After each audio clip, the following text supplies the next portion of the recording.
سلامونه او نیکي له په دې چې تاسو ټول راته روغ جوړ او د عافیت جامې به متون سي. زه غواړم چې یو مهم ټکی ته اشاره ولرم او علاقه دې تاسو سره درته وګورم ځکه چې دا د ټول فرض جوړیږي چې دغه ټکی ته اشاره وکړي او هغه د پښتو ته خدمت کول. د حکومت دا وظیفه جوړیږي چې پښتو ژبې ته خدمت وکړي ولې چې پښتو ژبې ته هغه رقم خدمت نه دی شوی لکه څنګه چې لازم وي. مشران هم باید متوجه شي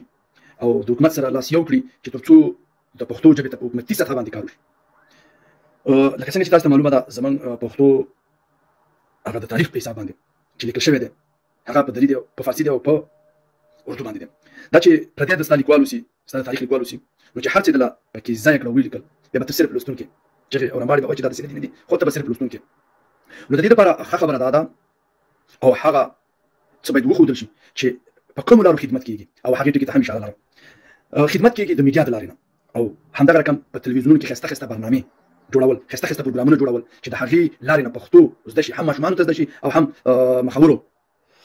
او غټانو ته زده شي ځکه تر دې دمه په پښتو ژبه باندې هغه رقم کره چې یعنې سوچه وسي هیڅوک نه غږېږي. نو د دې د راژوندي کولو لپاره په حکومتي سطح باندې کار باید وشي او حکومت دې ته متوجه کړي چې دغه د کار ذریعه یا هغه طریقه یې کومه ده. لکه څنګه چې تاسو ته پته ده په پاکستان کې پنجاب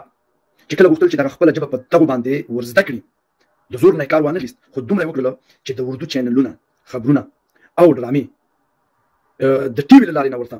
ور جوړ کړل او هغه د دوی چې کوم پښتو ژبه وه په دې کې ورته هیڅ نه وه چینل وجود نه لرلو نو دوی مجبور شو د وخت په تېرېدو همدا ډرامې ګوره هغه په اردو ژبه کې همدا فلمونه ګوره په اردو ژبه کې او په مکتب کې هم پښتو نه ورښودل نو دا هغه څه شو چې د وخت په تېرېدو سره دوی په پښتو لیکل نه شو کولی په اردو کې راحتګي او د دې کوله چې یعنې اردو لیکي مګر پښتو یې نه وزده او هماغه څو چې په خپله پښتو ژبه کې اردو او انګلیسي استعمالول او دا تاسو ته پته ده. همدغه رقم موږ افغانستان ته راځو. په افغانستان کې د زبانانو وروڼو یا مثلا د نور قومونو چې پښتو ژبه یې نه وسي هغوی هغه رقم نه کړله هغه رقم زده نه کړل لکه څنګه چې لازم او نه یې ضرورت نه دې ته ضرورت دی ولاره چې ورېږه زه به دا زده کړم د دې لپاره چې دغه 80% نفوس دی موږ به د دوی سره په اسانۍ خبرې کولی شو یو رقم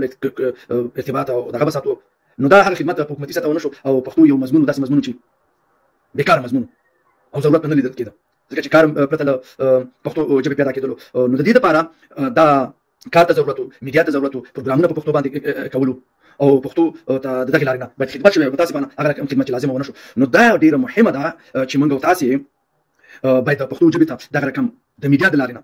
داسې پروګرامونه ولرو په ټي وي باندې چې هغه وکتل شي او د هغې لارې نه موږ هغه قومونه چې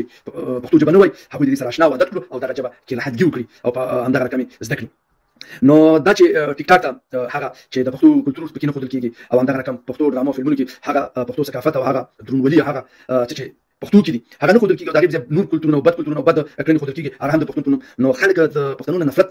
او پښتو ژبه مخ کېږي نو د دې لپاره همدغه طریقه پکار ده چې په حکومتي سطح باندې وشي او د پښتنو هغه صحیح ثقافت په شیشه باندې هم پردیو ته وښودل شي او هم خپل پښتانه په دې پوه شي چې دا زموږ اصلي کلتور ثقافت اسلام دی او د دې څخه باید دوی برخمن شي. نو دا هغه خبرې الله پاک دې وکړي چې د دې لپاره په حکومتي سطح باندې کار وشي او نور موږ خپل تاریخ خپل تېر تاریخ په پښتو باندې ولیکو ځکه چې پښتو ژبه کې تاریخ لیکل دا زموږ خپل حق جوړېږي. ما ته راکړئ اجازه پر مسپارم.